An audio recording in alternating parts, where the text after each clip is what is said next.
Good afternoon, everyone. We're going to start within a very short time.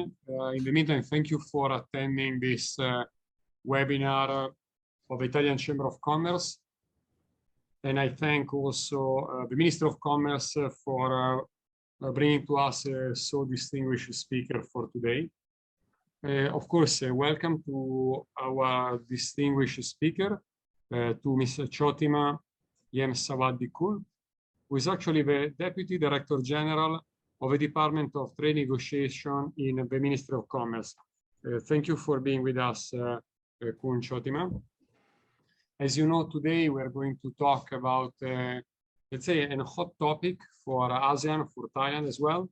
We're going to talk and understand more about the RCEP, which is the Regional Comprehensive Economic Partnership. And as you know, it's going to be one of the largest economic multilateral free trade integration in the world.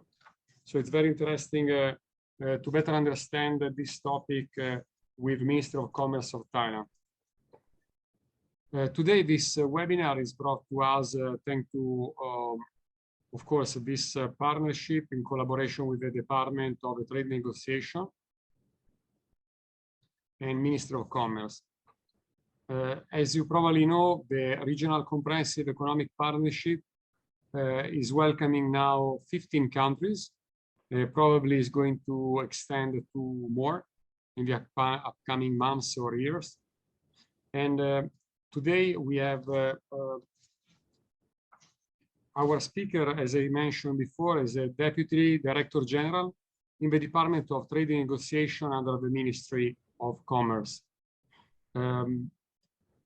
Kun Chotima has a long career in the ministry. She has an MBA in Business Administration in the University of Tennessee and also Bachelor in Economics from Thammasat. In all her career, starting with the Bureau of Regional Trade, developed all the career in trade negotiation and international strategy. In the last, I would say, about 10 years, is taking care of ASEAN Affairs section. And today she will be helping us to better understand the topic of the RCEP. Okay, with no much further ado, I will leave our virtual floor to Kun Chotima. Thank you for being with us. Thank you. Good afternoon, everyone. Let me share my screen with this. Okay. Good afternoon again. I'm Chotima, and nice to meet all of you, and thank you very much for inviting me to share with all of you information about Rsap. And also I am honored to be a speaker for TICC at today's webinar. I will begin my presentation with some introduction about Department of Trade Negotiations, or DTN in short, because I think some of you may not know who we are and what we do. The role and responsibility of DTN is to enhance economic, trade, and investment relations with our trading partners through various forms of economic cooperation, including the formulation of free trade agreements at bilateral, regional, and also multilateral level, with an aim to establish a multilateral trading system under WTO and enhance and strengthen bargaining power through economic cooperation forums such as ASEAN and APEC, which we will be the host country for APEC this year. The chairmanship is with us, and we will have the ministerial meeting in May. The aim of our work is also to create and expand export and import opportunities for business sectors in both ways, both import and export. And on domestic front, we also have some jobs to do too. Our department also gives top priority to assist business, especially SMEs as well as MSMEs to utilize FTAs that we have done a very hard work to have FTA for them to expand their business. We also do the dissemination of information and organizing various activities and projects with our partners, such as lately we have cooperation with Exim Bank and also Thai Chamber of Commerce, the Federations of Thai Industry. That's some example. And for today's seminar with TICC, it is also an excellent opportunity and excellent cooperation to raise awareness about Rcep, which is Thailand's newest FTA or free trade agreement. Let me start about Rcep by giving you some background, short background. On the overview of Thailand as a whole, we right now have 14 FTAs with 18 partners, namely ASEAN, of course, and also Australia. We have Thai-Australia, Thai-New Zealand FTA, and also Japan, China, South Korea, India with ASEAN. And also we have Chile, Peru, and Hong Kong FTA with them too. With all those names, we have FTA accounts for our 60% of our international trade. And Rcep is the most recent FTA that we have done with foreign country. Rcep consists of 15 members, as you know, namely ASEAN, Australia, New Zealand, China, Japan, South Korea. That's the member countries. But at the beginning, at the start, in 2013, we have 16 members. And built upon the existing FTAs with ASEAN that we have. It took almost 8 years to negotiate the agreement, and the agreement was finalized in 2020, that we signed the agreement on the 15th of November. India withdrawn at the very final stage of the negotiations in 2019 due to their domestic concern, which was very regrettable, quite regrettable for us. But we have, as an Rcep member, we already have a declaration saying that we welcome India back anytime they want, and we can start negotiation from where we was left. For the entry into force, I think some of you may have heard from the news that since January the 1st this year, the Rsap Agreement entered into force for 10 parties, which includes, of course, ASEAN members, which are Brunei, Cambodia, Laos, PDR, Thailand, Singapore, Vietnam, and Australia, China, Japan, New Zealand, and followed by South Korea on the 1st of February last month. But we expect that the rest will ratify the agreement soon. For Malaysia also ratified the agreement already, and it will come into effect on the 18th of March, which is 10 days from now.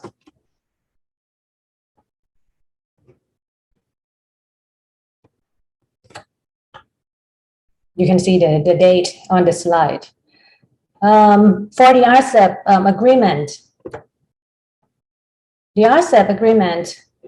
I will move on to the more detail of the agreement. Rsap includes 20 chapters that appear on the screen, 4 annexes, and 54 market access schedules, with a total of more than 14,000 pages. It is a comprehensive agreement, both in terms of coverage and depth of the commitments.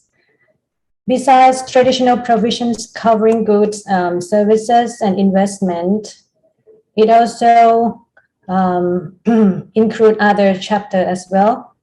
Many areas that have more commitments than in the ASEAN Plus One FTAs, such as issues on intellectual property, electronic commerce, competition, or that were not previously covered in the ASEAN Plus One FTA, such as small and medium enterprises, here, number 14, and also the government procurement under 16.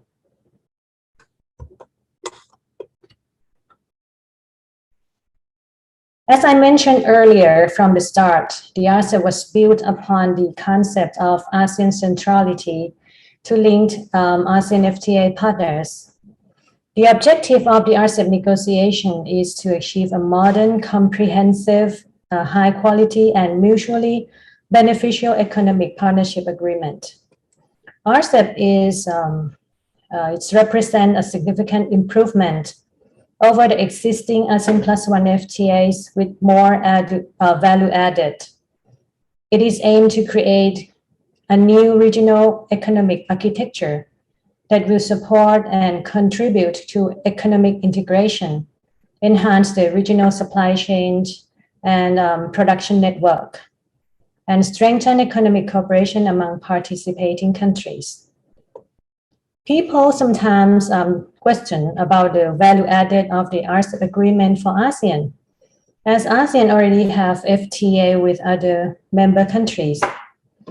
To answer that, I would like to stress out that the Rsap agreement will not replace the other existing FTA, but rather serve as another choice for the entrepreneurs to choose in order to enjoy the benefit from the tariff privileges that are most advantageous and suit to their operations. Rsap will further enhance and create more business opportunities for companies in the region. This mega-trade deal will help strengthen intra-regional trade and investment and attract foreign companies to invest in the region. Companies, investors, and especially SMEs, including Italian investors in Thailand, will be able to access to an integrated regional market that covers around 30% of the world population, see, 28.6% or around 30%, and also 30% of global trade and global GDP. Therefore, in terms of GDP and population, Rsap will be larger than a major trading bloc, including CPTPP and EU.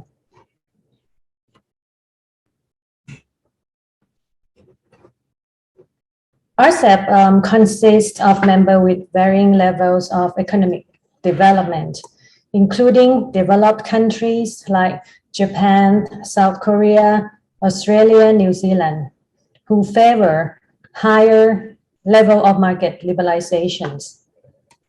Developing countries and least developed countries that have a lot of difficulties opening up their markets at a high level. So there are some differences between members when we negotiating the pact. Some ASEAN FTA partners or AFPs, in short, that never had FTA between them, such as Japan and China, Japan and South Korea, and China and India. They found it very difficult to liberalize market for one another at a high level in their first FTA negotiations, because they never have FTA among with each other before. So the negotiation took times, as I mentioned earlier, almost 8 years. And even those 4 countries that already have FTA with other member countries like ASEAN also had a hard time in market access negotiations as well. This was because ASEAN also have particular liberalization sensitivities for each AFP and have difficulties to grant the same liberalization for all AFPs. Therefore, it could be said that each member has different expectations from the Rsap negotiations. In order for the negotiation to proceed, the issue of sensitivity had to be resolved.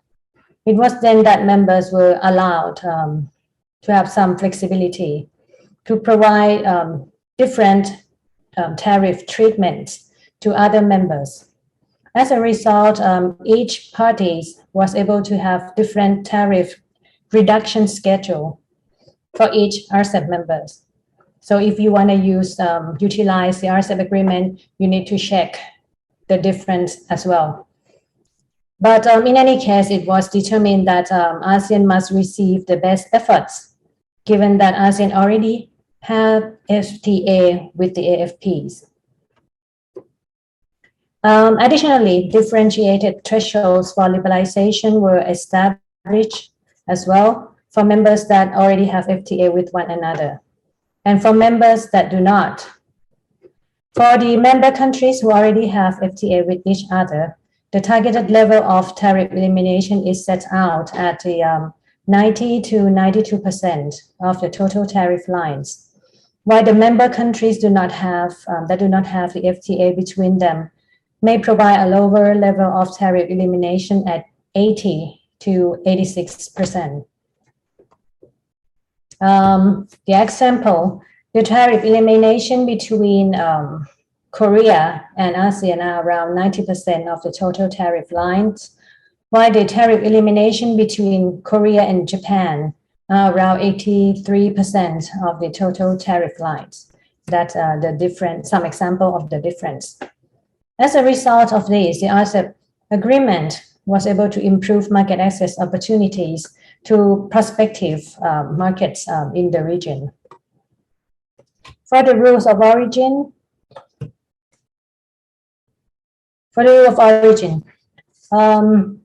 in addition to broader market access opportunities, Rsap benefit also lie in the rule of origin area, which provide broader possibility of accumulation with 15 member countries, as well as the single, unified, and simpler rules of origin.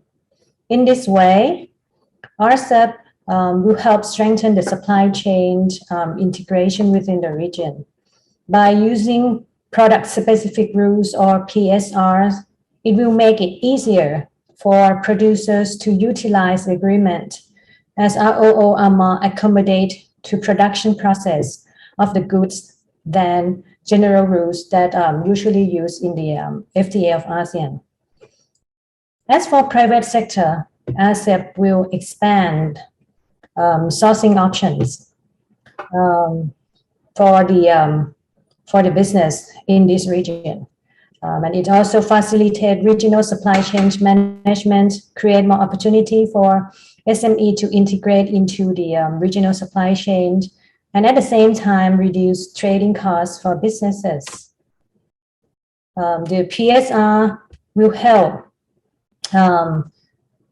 help the business to use the preferential more easier, because the rules under the PSR is more simpler and also reflect the real production process of the region, also of each country as well.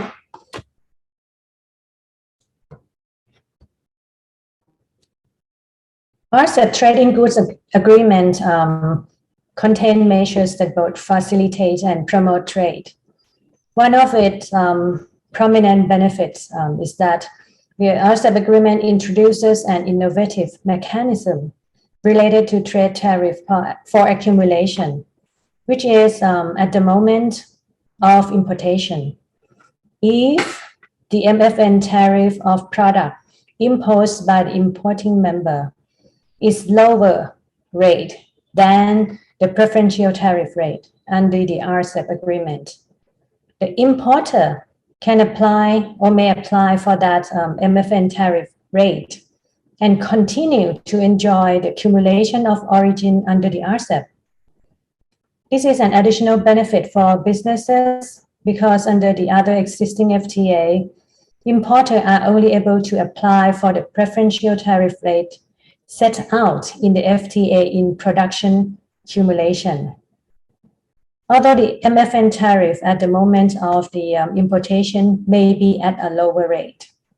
So this is one of the benefits of the Rsap agreement.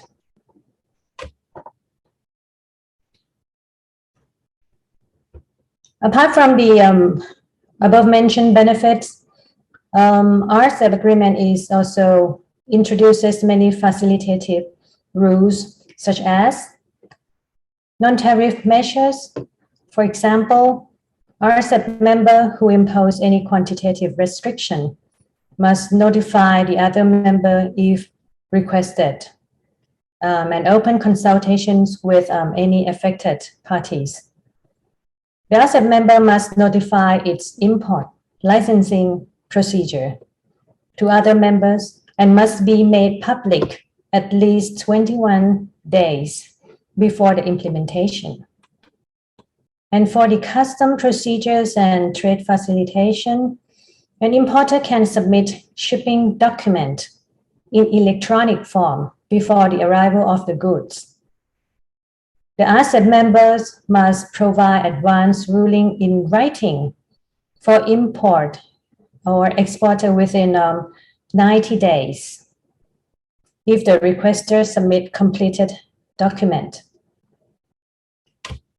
Rsap also shall allow custom clearance to the extent possible within 48 hours of the arrival of goods and within 6 hours for perishable goods. This is one of the prominent or famous benefits of the Rsap.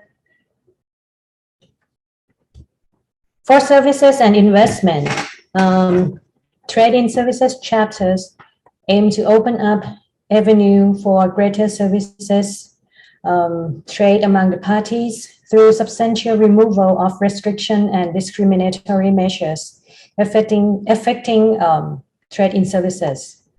In terms of trade in services under Rsap, Thailand has expanded our market access commitments to the level beyond any existing FTAs. This does not only apply to the breadth of sector being covered, but also in the depth of commitments. For some sectors, such as aircraft repair and maintenance service, Thailand has increased the percentage of foreign equity participation from the level of commitment under AFAS, or ASEAN Framework Agreement on Services. Meanwhile, for higher education conducted in English in the Science and Technology and Innovation faculty, the level of foreign equity participation is also raised to 100%. In this light, Thailand expects that we will see considerable investment in the areas that match the interests of other members. Our strategy for committing to further market access on trade services is based on the consideration of areas that Thailand prioritizes. In particular, these are sectors that utilize new technologies and innovation that Thailand still needs to develop know-how and to improve the standards to that of international level. In turn, such development will provide a basis for further developments in other. This is also in line with Thailand's vision and the policy of the Royal Thai government under the Thailand 4.0, develop our high industry or the S-curve industries. At the same time, Rsap participating countries have also introduced additional sectors on trade in services under Rsap, which provides new opportunity for business and investors from Thailand to seek new markets and partners. This will allow them to expand their operations through higher involvement in the global supply chains and value chain. Some new services sector being offered by Rsap participating countries include maintenance, repair services of office machineries, rental and leasing services, and services from the age for the age in China. Electronic games services, tourism services, and investigation and security services in Korea, to name a few. Air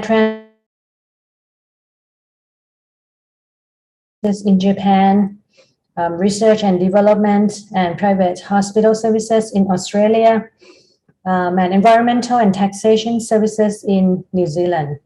These are just some example of new services sectors with additional market access under Rsap. Thailand sees our participation in Rsap as a pathway for services providers to be more involved in the global value chains.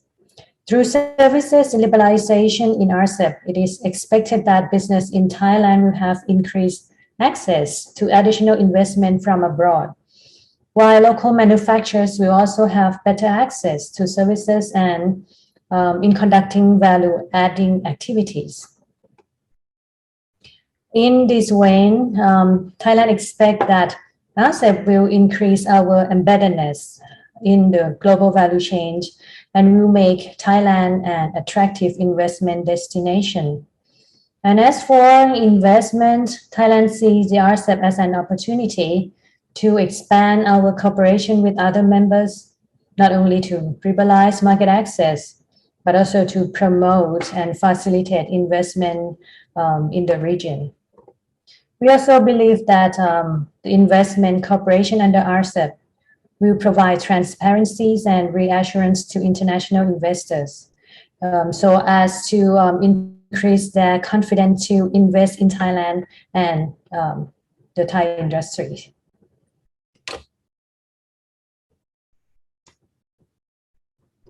Rsap also provide provision in various chapters, which will be more trade facilitation, create transparency and also certainty for companies to plan business operation in advance, and also help members to lay groundwork and create suitable environment for business to create innovation and creative contents and reap the benefits of the digital trade. Those chapters are e-commerce, intellectual property, competition, and also government procurement. For e-commerce, this area of Rsap provides an impetus for members to improve their internal process and regulations to create a favorable environment for private sector.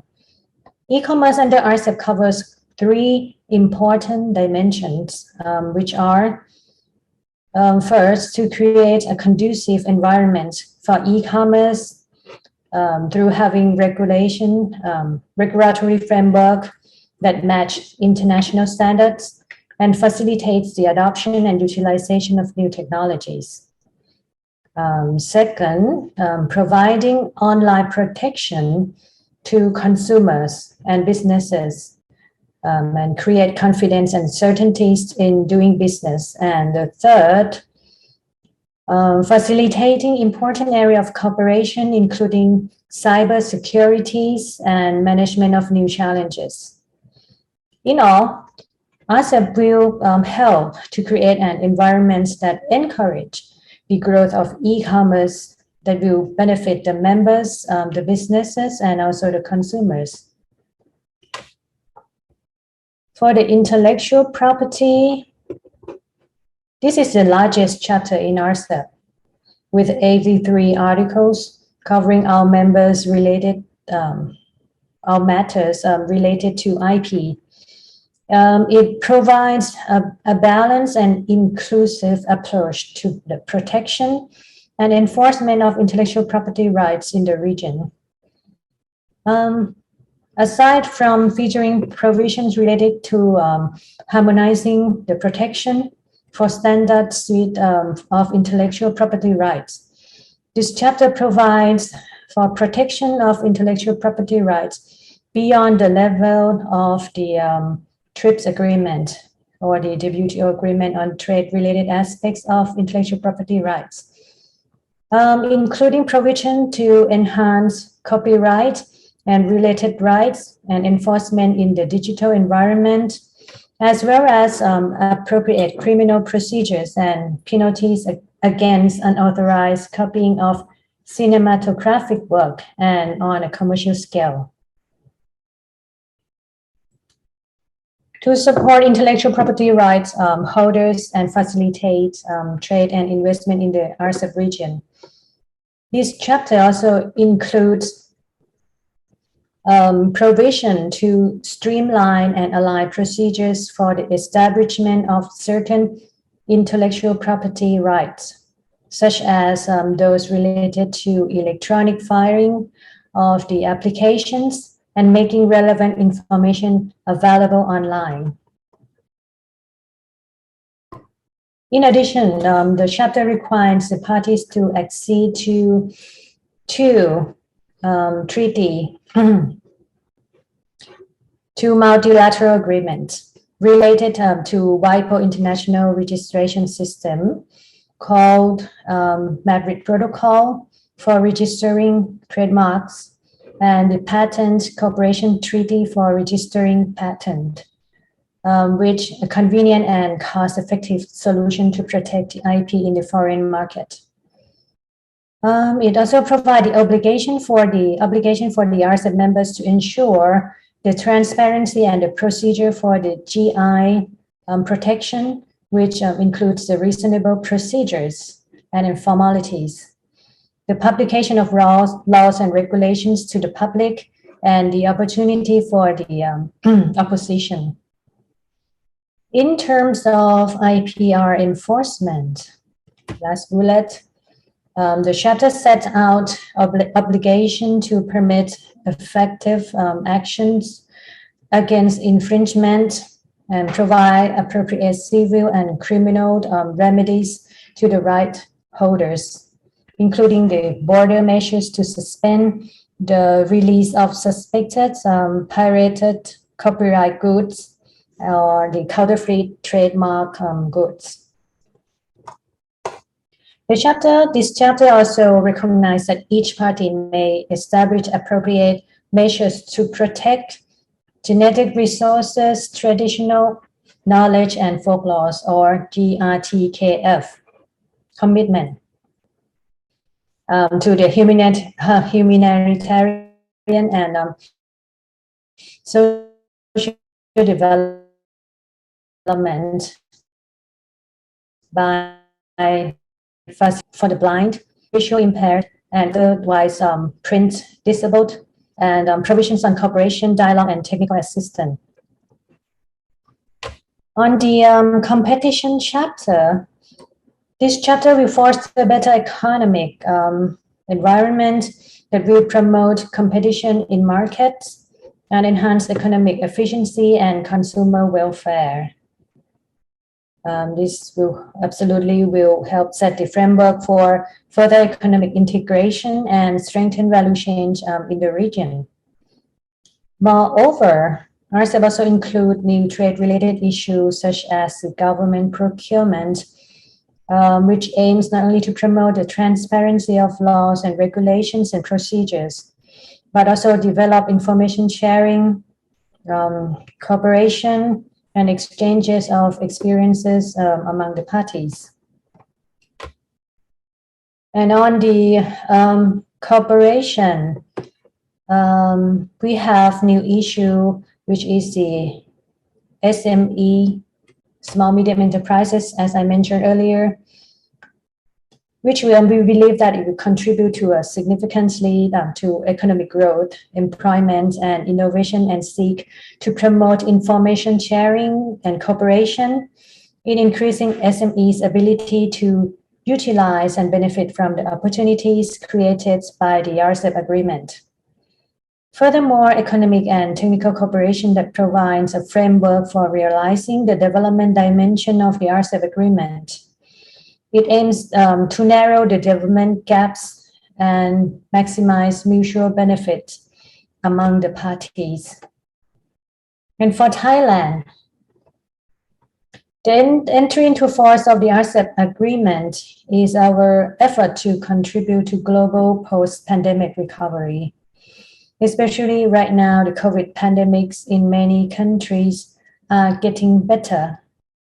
Many countries, including Thailand, are more open up to visitors, and we hope that our member will reap the benefit from the full implementation of the Rsap at this time. I really strongly believe that Rcep will create an open, transparent, fair, and predictable growth and also prosperity to our region. And this will create more business opportunities and provide the foundation for faster recovery for both Thailand and Rcep member. For Thailand, Rcep is a mega trade deal.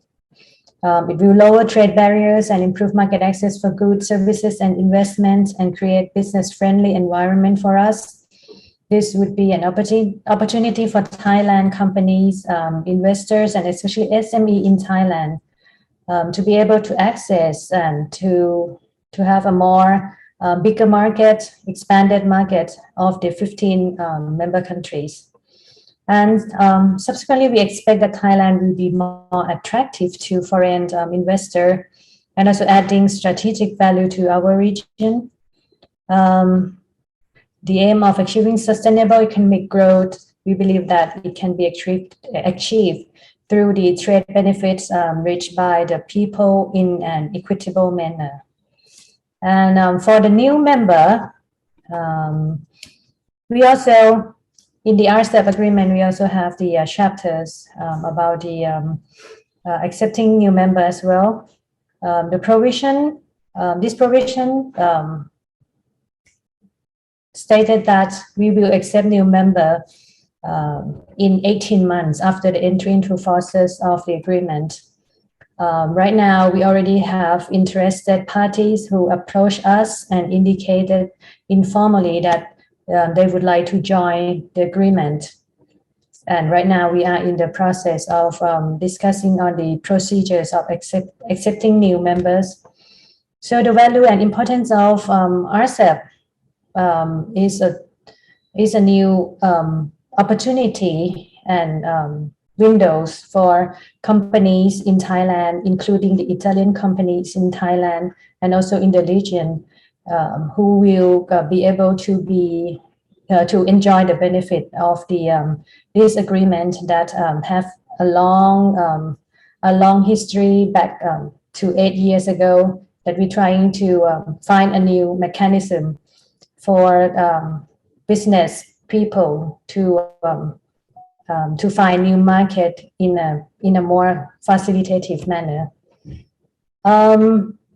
In domestic front, besides our attempt or efforts to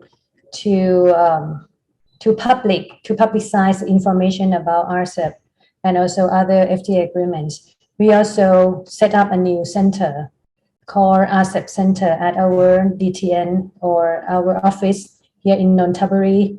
If anybody interested to use the services of the Rcep Center, you will find information about both the tariff and also the information about the agreements, both in Thai and in English, and also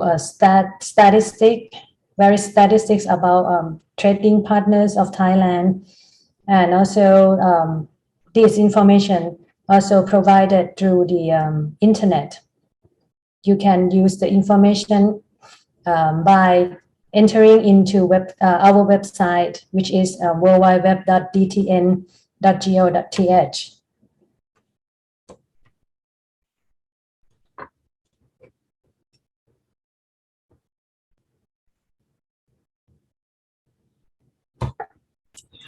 And this page is related information that anybody can check or call the call center to check information about Rcep and also other FTAs that Thailand have.